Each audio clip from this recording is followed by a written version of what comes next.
এক গাড়ি ভর্তি গাছ নিয়ে চলে গেলাম ক্যাফেতে। হাই, আমি Natasha, co-owner of cafe vibe, যেটা আরামবাগের বসন্তপুর মোড়ে লোকেটেড।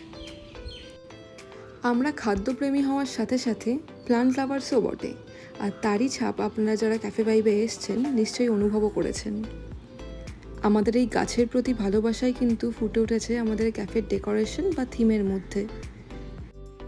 প্রায় 2 বছর আগে আমরা যখন আমাদের ক্যাফেটাকে ডিজাইন করছিলাম, আমরা অনেক ডিজাইন এলিমেন্টসের মধ্যে কিন্তু গাছ অ্যাড করেছিলাম, সেটা সেলফি ওয়ালেই হোক বা একটা সামান্য পিলারে। আর গাছ খালি ডেকোরেশনের জন্যই না, গাছের যে কী উপকারিতা সেটা আমাদের কারোরই অজানা নয়। যাই হোক, তো অনেক দিন ধরেই ভাবছিলাম যে ক্যাফেতে আরও কিছু গাছ লাগাবো, বাট সময়ের অভাবে সেটা আর হয়ে উঠছিল না।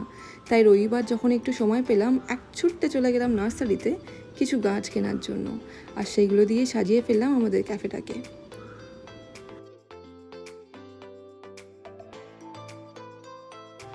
আর ওই যে বললাম গাছের প্রতি ভালোবাসা, সেই ভালোবাসা থেকেই আমাদের রুফটপ সেকশনটাও আমরা পুরো গাছ দিয়ে ডেকোরেট করেছিলাম, আর অ্যাম্বিয়েন্সটা লাগেও কিন্তু খুব সুন্দর।